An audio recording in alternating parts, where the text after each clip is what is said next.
Tyler became the target of a cyberbullying incident.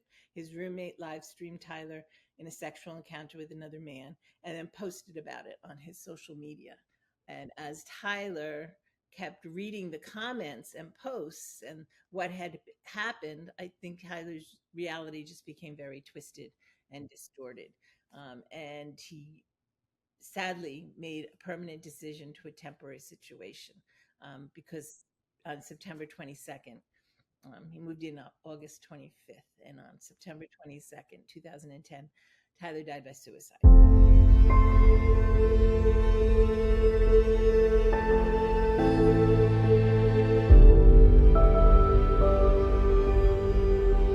Good evening, everyone. I'm Rick Miller from Gay Sons and Mothers. We're thrilled that you are here.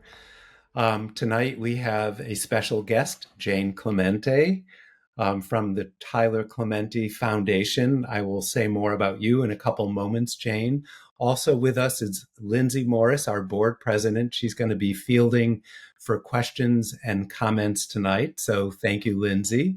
And as I mentioned, I'm Rick Miller from Gay Sons and Mothers. Most of you know me. Our nonprofit is Gay Sons and Mothers, and please follow us on Instagram or look at our website, gaysonsandmothers.org. Jane, you are an incredible force. You and I had a few conversations about tonight, Mothers Who Inspire, and tonight's title is From Ordinary Mom to Outspoken Activist.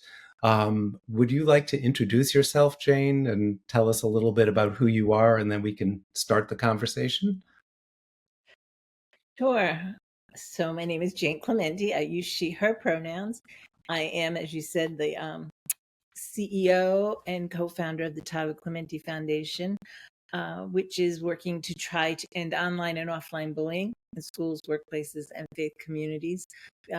We wanted to raise awareness about the issues that impacted Tyler, as well as honoring Tyler, and also trying to find solutions to those issues that impacted Tyler. So that's a little bit about what I'm doing now. That's great. We can continue the conversation. Thank you. I appreciate being here as well. I'm thrilled that you're here, and we had a couple of incredible conversations, and I hope it's just the beginning for us. As you know, my focus may be more focused on your being a mom. I don't want to stop you from talking about other things, but I think that's probably a good starting point in the interview. And I know that in 2009, your life was very different from 2010. And maybe you can tell us a little bit about your life back then, and I'll have some questions about Tyler's coming out as well. So if I can go back that far, yes, it seems like a whole different life for me than what I have. But I felt like I was a very private life, non-public, as I wanted it and liked it and really embraced it. It was a very quiet, private life. I was working as a nurse at the time. By education, I'm a registered nurse, which I no longer work as at this point in time. I am the mom of 3 boys, 2 of whom are gay. So that's an interesting conversation because not everybody is the same. And I definitely do not have children that are similar at all. All 3 of them are unique and special and precious in their own ways. I was a wife. I was working as a nurse, as I said, and most of my life revolved around family. Children, all our time and energy and resources were for that, the support of our family. And did you know that 2 of your kids were gay? Did you suspect that, or was it something that was a surprise to you? Yes, yes, and yes, all 3. So I suspected my older son was gay for a long time. I even processed it with Tyler a little bit. We had lots of nice long walks in the summer. In the evening after dinner, we would go for at least a mile or 2 walk. It was really a nice quiet time for us.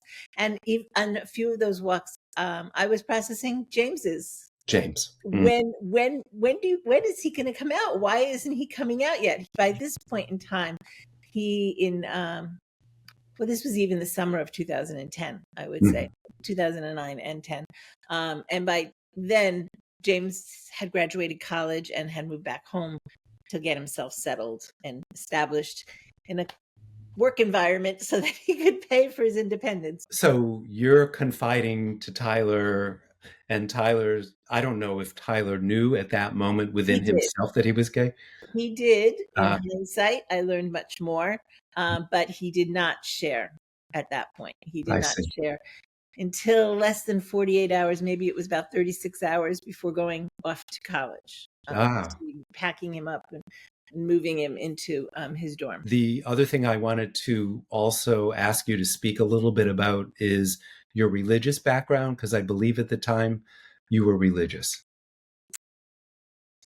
Yes, that's not quite the word I would use, but Okay. I was definitely, I am still a spiritual person, and Hmm. I still have great faith in a more broad a Yeah. term of Christianity, not a religion, a specific religion. I attend a church, obviously, that is a specific religion, but I Yeah. don't equate myself, my personal faith with that. I Okay. equate my faith with God. At the time, I was attending with my children and occasionally my husband at the time, a very conservative evangelical church. Hmm. It started out when we started attending it, it was a non denominational Bible church. It Yeah. didn't claim any denominational attachment, but again, in hindsight, I could see many parallels, and eventually the word evangelical was thrown around a little bit, and it didn't really take ownership of it Mhm. because I guess it made it feel like a more welcoming place, and it was welcoming to myself. But unfortunately, I realized as I was there longer and longer that they were not welcoming to people of the LGBTQ plus community, Yes. which even took time because I wasn't even hearing the sporadic, infrequent comments Hmm. that were made um, until after I was like almost listening with Tyler's ears, and saying, "Oh, I never heard that before." Oh, but it had been there. It's just that I think you listen or hear what you need to hear from maybe a message or a sermon. Or don't hear what you Don't don't think want to it's hear yeah, or what's for important obvious to you. reasons. Yeah. Yeah. So, and also what I also learned after which I guess we should talk about what happened with Tyler. Yes. But Yeah. after I realized, as I was listening with Tyler's ears and looking through papers and things, my children were hearing something Ah, different in Sunday school than mhm. necessarily what was being Oh, preached from the pulpit. that's really interesting in terms of how many parents are not necessarily understanding the message that their kids are getting. Right. And I didn't know that until after Tyler, James would share, oh, yeah, they were talking about this or they said that. And it's like, well, nobody told me these I didn't know that. things. Wow. How am I supposed to know when you're in a separate room Mhm. kind of thing? Yeah. Um, yeah, So at the time that Tyler came out to you, James, your older son, had not come out yet? correct. Okay. Correct. And So tell I us, was very surprised when Tyler came out and very waiting for James. And matter of fact, we kind of did all the wrong things, probably both times, and that we pushed James out of the closet in a way. Um, mhm. and Tyler, when he came out, I was surprised and I was like, well, why now? Why are you telling me this now? So, And it was right before he was going to college, you said. right. When I was extremely sad, which for each child going off to college is a traumatic Yes, experience. of course. Sadness for the parent and joy for the child, probably, although Right. there's probably a little bit of fear and anxiety for the Yes. child as well. At least when I was a child, that's what I was experiencing, not Mhm. everyone. But certainly with my youngest going off to school, it was a very sad time. And the whole summer was like waiting for this dreaded moment when he would be leaving. I was happy for him. Right. Intellectually, I was happy. Right. It was a Yeah. normal process, but Yeah. internally, I couldn't help but be sad because I knew nothing would be the same, Sure. from that point on, Right. coming home on weekends or maybe, for the summer or maybe not, Yeah. my middle son ended up staying for some of the summers, Mhm. sophomore and junior year, to Yeah. get jobs and credit and all sorts of stuff. So Yeah.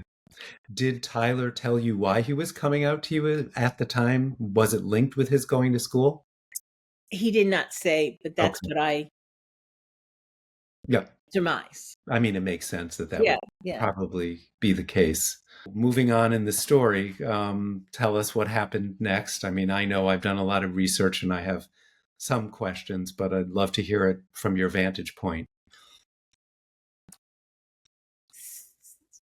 So Tyler moved into his dorm at Rutgers University. And then I guess it was 3 weeks later, his roommate, Tyler, became the target of a cyberbullying incident. His roommate live streamed Tyler in a sexual encounter with another man and then posted about it on his social media. And Mhm. as Tyler kept reading the comments and posts and what had happened, I think Tyler's reality just became very twisted and Mhm. distorted. And he sadly made a permanent decision to a temporary situation, because Yes. on September 22nd, he moved in on August 25th, and on September Mhm. 22nd, 2010, Tyler died by suicide. And did you know that this had been happening? No, No. no, we didn't even learn it right away. Yeah. Everything came in piecemeal Yeah. and pieces. And after September 22nd, I was very broken and shattered. My Of life, course. my bubble just burst, and I Yes. wasn't functioning well. So in hindsight, when I think back, I don't know if the pieces really came in what chronological order, Sure. but they were slow coming. Um, but yeah, it was slow in coming. The information, it was a little bit of information, and much of the information at first was um, incorrect. Oh, really? There was a lot of speculation, I suppose, in the press and the media, um, that his car was found on the George Washington Bridge. He didn't have a car.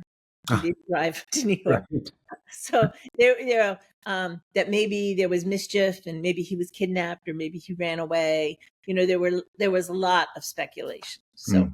Yeah. it took what felt like a long period of time, and yet in reality, I think was a very short period of time. It was weeks, a Yeah. couple weeks, but still, it felt like an eternity. Those couple of weeks. Right. And this is something that no parent is prepared to deal with, or no family is prepared to deal with. Yeah, yeah, and I really don't know why. Um, you know, Tyler's roommate targeted Tyler. Was it to make himself more important or more cool among his friends, or what he was even trying to achieve? But I don't think he even thought about the harm it would cause Sure. someone else. And Sure. that's why we really want to make sure people understand that you don't know what demons people are dealing with internally. And so why add extra burden to them by humiliating them and shaming them, in person or online? And Mhm. Tyler's story is a little bit of both, because it was happening online, but it was happening by a lot of the people that were surrounding him, Mm. several people that were from the same dorm, on Yeah. the same side of the dorm. But also there were, because of the cyber part of it component, there were people from other college campuses as well. Any friend of his roommates was Mhm. able to log in. And you have to Mm. understand that today we might think, oh, that, he should have known better, Tyler. But the Mm. thought is this was really cutting edge technology in Yeah. 2010. Yeah. Um, we didn't really have smartphones then. Tyler had a Mhm. flip phone, that, one of those texting phones, that didn't even have Wi-Fi. So he had to actually get to a laptop and log in, Meaning and the roommate. Yeah. connect to a Wi-Fi to see the social media comments. Yeah. Wow. But his laptop logged in, I don't remember what they had said, 60 or 70 times. And they even took screenshots of some of the comments that Yeah. were being back and Oh, forth, which I think just created that alone, that terrible, devastating feeling of being alone and being yeah. humiliated and being shamed. Mhm. Um, And I think that's for me the most heartbreaking, as learning about that, even learning about Yeah, it many years later, sure. because 4 years ago I moved out of the home that we were in. Yeah. And so I had to go through a lot of papers, or sometimes some of them I just actually stuffed in a box, and a year later or 2 years later started looking through them. And Tyler had journaled a few moments, not over, hundreds of times. Like, I have two big boxes of my journals from Mhm. all the journaling I had done. But Right. he had felt great despair at moments in his life. And Mm. that is what's so heartbreaking to me. And a lot of that was revolved around the fact that he had to hide himself, or he thought he had to Yeah. hide himself from Right. especially the most important people, the people that loved him most. That And just takes my breath away sure. sometimes when I think about that. And that's why we're here, to make it a topic that's spoken about more, Mhm. to encourage mothers to strike a balance between not being too intrusive with their kids, but also providing a space of safety and honesty and encouragement to reassure their kids that whoever they are loved. It's incredible how much research we've done and how little talking about LGBTQ issues there's been, and how kids feel shame within themselves and don't really know how to deal with it inside of their families. Yes, and shame is a difficult emotion, because sometimes, from the outside, people around you might not even think there should be any Right, shame, everything looks fine. anxiety. Because I've talked with lots of moms and Yeah. lots of people over the years, but in the last 14 plus years now. And one woman who was a lesbian herself had children, and Mm. her daughter came out to her, and she was beside herself coming out, and she's like, uh, I'm not, what do you think I'm going to do? you know, Right. welcome to the club, kind of, but it was still a very traumatic, maybe even for that child to hear those words come out of Yes. their own mouth. Because I know sometimes there's things that I have to say, and it just them coming out, inside my head, they spiral and twist around and make me go a little, um, cause a lot of anxiety, or sadness, or whatever it is. And then when I share it with someone, a trusted person, probably my therapist, Uh-huh. it just sounds, how foolish of me to think that, it gets just so twisted up sometimes within our own minds. Well, I mean, look at the work that you're doing now, and you can talk about founding the foundation and how that happened, but you're speaking publicly and revealing details about your life and trauma that you've been through to transmit important messages. But, you know, the conversation that you and I had was that you were a private person and had no choice, or felt like you had no choice, that there was a mission now that needed to be done. So here you are. And tonight is a great example of speaking about things that probably you never imagined you would speak about and don't wish to be speaking about. Right, and So, making sure you find the right words is very anxiety producing. of course. Today was a very confusing day of, "Oh, what should I say here or there?" Or whatever, because I'm just n it's just doesn't flow naturally from me, Well, or I don't it think it appears flows to flow naturally. naturally, but you may not feel like it does. Yes, yes, exactly, exactly. So tell us about starting the foundation and how that unfolded in the work that you're doing, and the fact that it's still continuing says a lot. Yes, it's a difficult journey. Fundraising is a unique animal, in and of itself. As you have a nonprofit, you must Yes. know. Yeah. Maybe that's almost the hardest part of not developing a message and getting it out there. It's getting the funds to be able to do that. Yeah. Um, but initially in 2010, after Tyler had died, we did have a lot of media coverage, Yeah. um, around Tyler's death.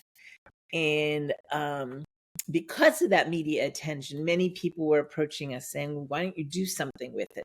Hmm. Because at the time, like I said, I was numb. I wasn't thinking clearly. Yeah. it just, the whole time was very foggy for me. Um, Yes. it was not anything that I could put words to, and anything I would wish on my worst enemy. Mhm. But I could say yes, and I could say, okay, fine. What can we do? I don't know. And we really didn't know, and it took us a while, even with the help of many, many people. We incorporated. That was the easy part because we had. I have a cousin who's a lawyer, and he Mhm. got it in front of Senator Lautenberg, and they pushed it through, and we got our nonprofit status in like 3 months, and we still had nothing to do. But it was a long process. I often like to say that it was because of the media attention. And I am a private person, so Yeah. it's not something that I welcomed, that intrusion into our life. But I was so numb that I couldn't really deal with it. It Yeah. was just something that was happening on the periphery of my house, and I was pretty much closed in and stayed inside. But because of the media attention, which I'm very grateful for in hindsight, Mhm. we had the support of so many people could come Wow. and reach out and support our family It's in that darkest time. it's such an interesting experience because some people can't deal with the media, and for you, it sounds like it served as a reality of what had just happened, and took you out of your shell a little bit. Yeah, I just wanted to say there were some good questions, and can I Okay, interject with a great. couple questions right now? You want. Um, the first question from Jerry was Tyler able to confide in his siblings, his dad, or any gay friends? So, unbeknownst to me at the time, but I learned after the fact, James and Tyler came out to each other Hmm. in July of 2010. So they did confide in each other. When Tyler came out to me, I said, well, I think you need to share it with your brothers, unbeknownst that he had with one, and your dad. And his response was, well, I don't care who you tell, but I'm not. I'm good with just telling you. So, but I did, and he said, you should tell dad then, or whatever, my husband. So I did, and they had a conversation. Ryan, my middle son, did not know until after he had died Oh. that he was gay. Hmm. And and after the fact, 2 years later or 3 years later, we were starting to speak in at Mhm. companies and schools, etc. And one of the locations was we spoke at Johnson and Johnson in New Brunswick. So it had to be like 4 years later. And one of someone that was on the floor with Tyler, who had befriended Tyler, unbeknownst to us, was working there. So he came up to us to introduce himself to me. I was there with my older son James, and then he then came to our home and spent like the afternoon with us and telling us about the 3 weeks at Rutgers, some of which we knew, some of which we didn't know. One of the things that we didn't know was that he and Tyler and this person and two other people from that dorm floor, the other side though, it was divided by like a living space, had started going to their LGBTQ Mhm. organization. I'm not sure what it was called in 2010. Mhm. Every school has a different name for it. And so he was attending meetings. He went to two or three in that, like it was a weekly meeting. And so he had started making friends. So he had that support. We I weren't I widow have meetings. I have a question, even though I can see, Lindsay, that there's many other questions in the chat Yeah. box. And my question, well, has to do with the fact that I'm a therapist, so I'm curious about grief, but also when you and I spoke about grief, and you're mentioning tonight, which is, of course, it makes sense that you were numb. You gave the analogy of a scuba diver Mm, dealing with grief, and it was so poignant. And I'm wondering if you can describe it. sure. So I used to dive, so that's why that was something that was within my memories of how it felt or experienced it. And the deeper you go when you scuba dive, if you 20 feet it's still very bright out, but by the time you get to 60 feet or 60 feet, 70 feet was probably the limit I dove at. It got very dark. It got very silent. It was very hard to move because you had with all this water pressure against you. You couldn't hear, if you only if somebody clanked on the tank, you could, or if you gave hand signals. And then as you come up, you start surfacing. It gets easier to move. Your vision gets clearer if it's on most dives, and you can start hearing things. And then it's almost like if you were to do like a free dive and you get to the shore, you feel like you're at the at your knees maybe, and then all of a sudden a big wave comes again and it's a bad day and you feel like you're submerged again. And so it was so much like that to me. I could feel that numbness and inability to move and just ache from the pressure of the weight of the water. And it never ends. I mean, certainly you have decent days and challenging days, but it's always there. Right. Some better days and some worse days. That's the waves coming Yes. from the shoreline. Yeah. Bombarding you. Yeah. That's definitely how I felt at the time. I don't see it that quite like that. I'm more at the shore. So, yeah. Okay. So it's the waves coming. If I can ask another question, Erica wanted to know, how was Rutgers in all of this, and what did they do to respond? So they were very responsive at the time. They assisted us in retrieving his items. They engaged in conversations, and we finally have a memorandum of understanding between Rutgers and us. And they have created a center, Tyler Clementi Center at Rutgers, which has been doing research on diversity and inclusion. They've also implemented several changes in their housing and their student life, under student life. And they gave me a very long list of some of those changes. And I retained one because I thought it would have really made a big difference in Tyler's story. And that's why I could retain it. And it was implemented maybe 10 years ago, so I'm not sure if they're still doing it. I have to double check with my connection there. But what they did was they added a question to the student survey when for partnering people with roommates. Usually it was like, at least at the time, Tyler had like 3 or 4 questions, like, are you a morning person? Are you a neat person? Do you smoke? Something like that. It was very simple questions, but they decided after this incident with Tyler that they would add a question, are you LGBTQ friendly? And I thought that was perfect.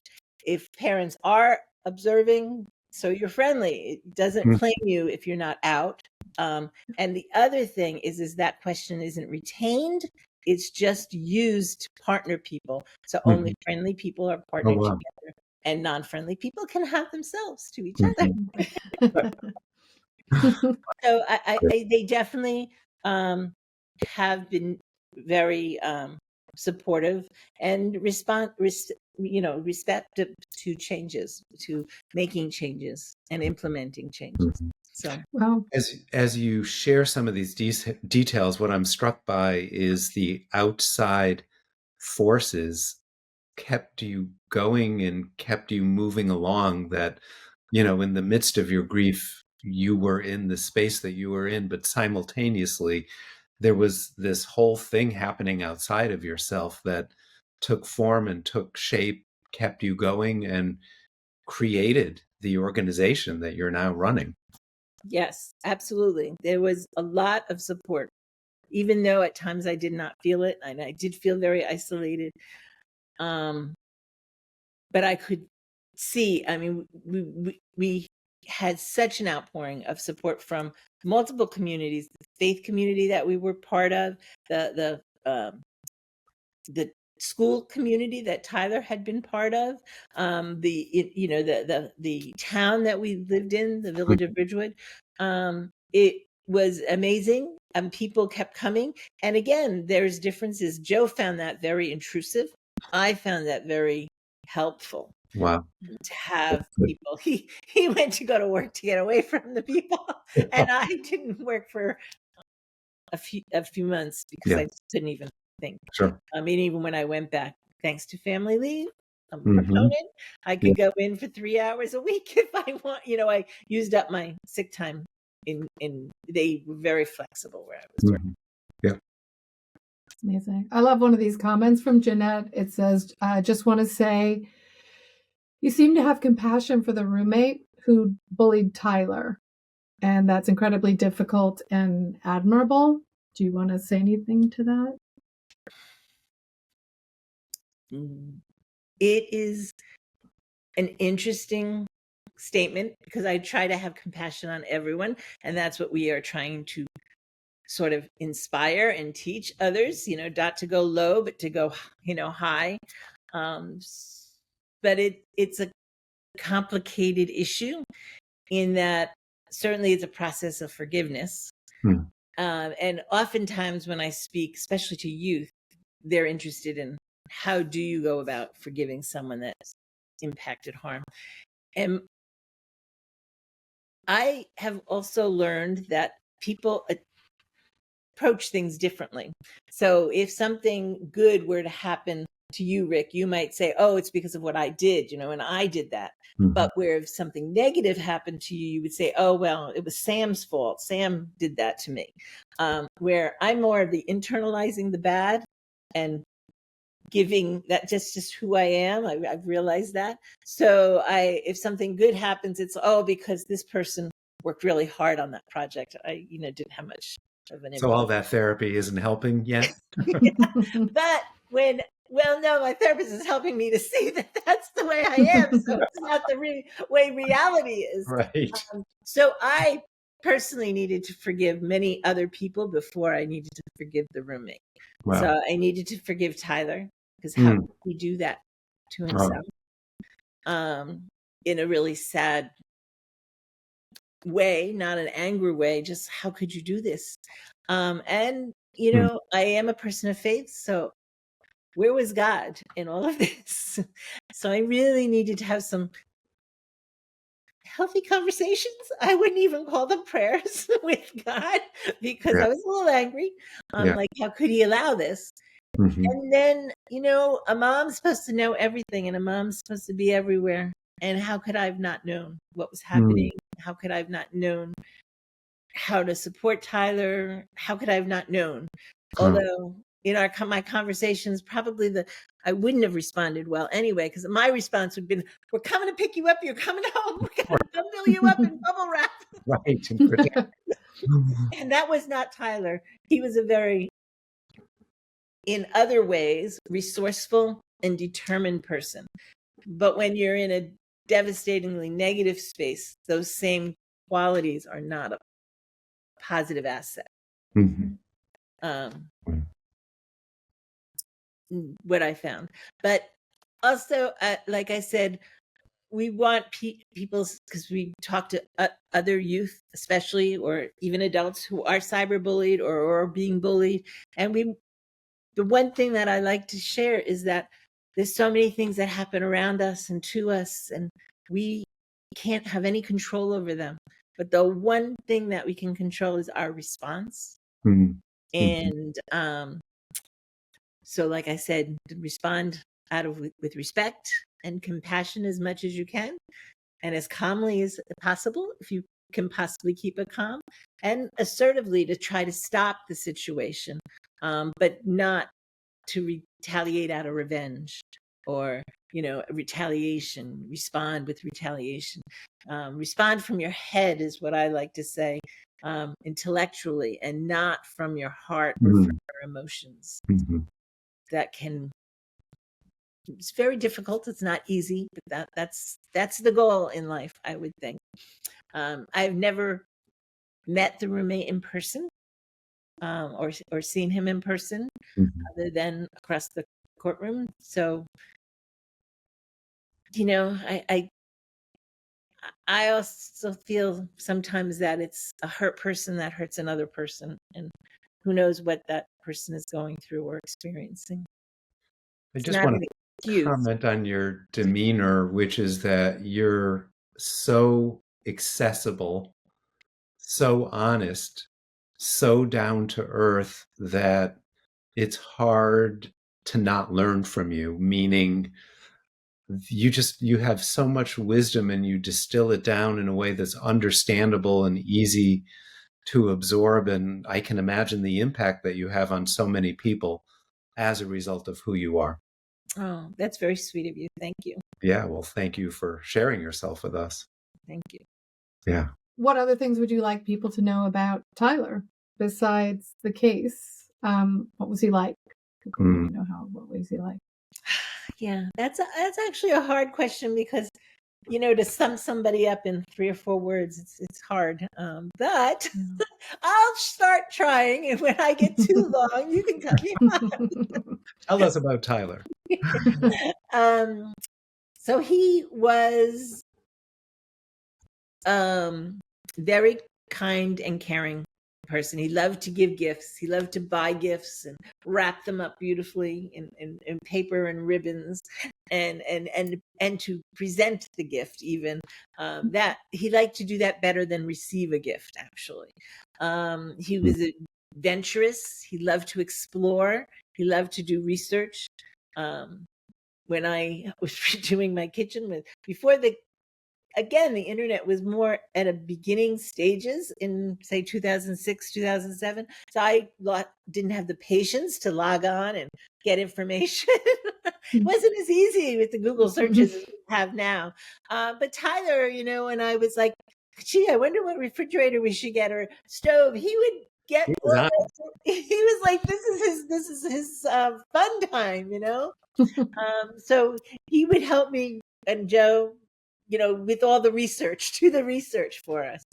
And he was also, he would help, especially as he got his driver's license, he would do my shopping for my mom, also get a little payment for it, but he loved to shop. He liked to go to the stores. He liked even grocery stores. Wow.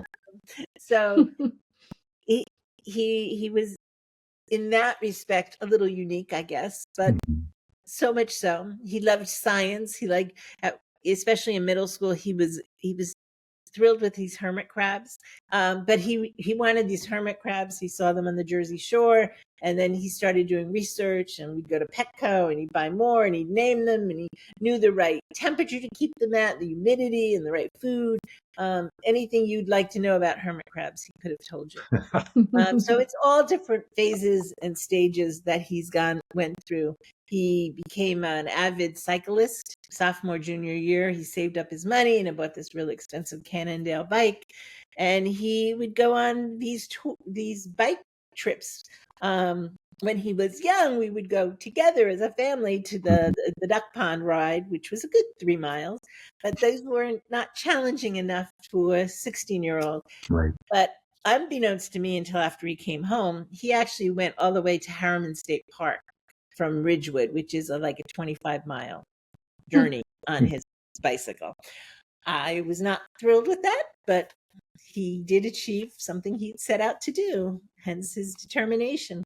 Yeah. And I guess most of what he was well known for is that he was very gifted musically. Played a few different instruments, but his real passion was the violin. He dabbled with the piano a little bit, and obviously anything that made noise while growing up were his favorite toys. But he was a real accomplished violinist, and he was played in several orchestras, and he actually even, when he went to Rutgers, auditioned to get a chair, because that's what you do in an orchestra, in the undergraduate orchestra, and he was actually placed in the graduate school orchestra. Wow. He was one of 2 freshmen that got placed in the graduate school orchestra. So it's not just a proud mom saying he was really talented, but in fact, other people thought he was as well. And because of that great talent, we actually have a beautiful piece of music called Tyler Sweet that was commissioned 10 years ago in 2014 by the San Francisco Gay Men's Chorus and 6 other gala choruses. Wow. And every movement has a different composer. So there would be a little different style because we're Hmm. made up of so many different pieces like Tyler. There's so many sides to him and we don't always Mhm. see it. And I also like to think that it's like a jewel, with lots of different sides and it sparkles and it glows and it's bright and shiny. And that's Do how you I. know where people can access this? Is it online somewhere? So you can access it on YouTube to listen to it. Yeah. Boston Gay Men's Chorus actually just did it this year in March, and they did a beautiful job, and it's um, available on our YouTube channel, I think, as well as Oh, theirs. And good. there's a link to it on our website. And on our website too, there is a performance that was done at Lincoln Center by a compilation of many, many choruses that came from all over the country, as well as internationally. There were some singers, and that's a mixed chorus, an SATB in the choral world. So soprano, tenor, alto, bass, as well as so we have it in both. And if you know of a community chorus that wants to sing it, they just have to get out in touch with us. Great. We'd Wonderful. love to have it sung. It's That's supposed to be amazing. sung in May in Tampa Bay. Yeah. This will be their second time. They sang it once before, about 6 Mhm. years ago. I hope the storms stop by Yep. May. Let's hope. Yeah. Yeah. And what's it called? Is there one title that it goes under? Tyler Sweet. Tyler Sweet. Okay. Yes. Other Thank you. questions, Lindsay? There was one from Jerry that said, if a parent suspects that their child is gay, what should they do or not do to provide a sense of love and safety for them to come out? Well, one thing they should not do is go to a non-affirming faith community, for Mm. sure. Mm. Find out what kind of a faith community you're attending, and make sure that there are signs of welcoming signs, rainbow flags, Mhm. something's commented during Pride, some kind of recognition that it is an affirming place of worship. Always be inclusive of your child's friends. Make sure you allow your child to bring their friends home, Mhm. for sure, without any shaming or without any condemnation in your voice. And I would say being outspoken, become an ally, show up. How can you be an ally? Maybe even if they're not out, maybe seeing if they want to go to a pride event with you. Being supportive, being there, knowing that that's an option that, to go. And it's interesting too is pay attention to your tone of voice. It was so interesting. Was having a conversation with someone maybe 6 years ago, and it was within the constraints of a faith community, but this faith community was affirming. It had been a new place that I'd been to, and I was asking about someone because I had gotten something written from someone and I wasn't sure if that was who they were. And so I asked her, and then she like leaned into me and started whispering, I think they're together as a couple. It was two women. And meanwhile, this woman is a mom of a lesbian. So I don't even think she was aware of that and what message that sent. Mm. Not Mm. only to me, if I weren't an affirming person, but also to the eavesdroppers, the people Yeah. that are hearing Yeah. what's going on. Mm. Are you lowering your voice and leaning in because it's something that should be kept a secret? So it's about just being in touch with your voice tone, your mannerisms, and maybe watching some movies. I mean, almost every show I watch on a platform has a gay character. Nowadays, that's great. Yeah, so Yeah, which is great, and which yeah, is a great way to have a conversation starter. there is. You Yeah, know, yeah. We only have a few minutes left, and again, I'm just so appreciative of your honesty and your heart, Jane. thank you. I would be remiss if I didn't include what are really at the heart of who the foundation is, and Mhm. that is we want to make passive bystanders, transform them into active upstanders. Mm. Because as we learned about what had happened to Tyler at his school at Rutgers, we learned that there were many passive bystanders watching. And to our knowledge, no one intervened safely. No one interrupted. No one informed a trusted adult, and no one interacted with Tyler, telling him, we're here for you. We want to support you. Maybe do you need, do you want to go to the crisis center? We will walk you there. We will go with you. You're not alone here. And I think that would have had such a difference in Tyler's story, and which is why we're so passionate about making sure people are upstanders. So when you go to our website, tylerclementi.org, please sign our Upstander Pledge. Yeah, there was a lot of information there that was very helpful, for sure. So thank you, Jane Clementi. It's been a pleasure having you here. I wish we had twice as much time, and I hope our paths continue to cross. Thank you, Lindsay, for fielding the questions. That was a big help. Maybe stuck doing this forever. I hope so. And thank you, everyone, for joining us here at Gay Sons and Mothers. We are at gaysonsandmothers.org. Please follow us. And this has been an incredible evening. Thank you, everyone. Take care.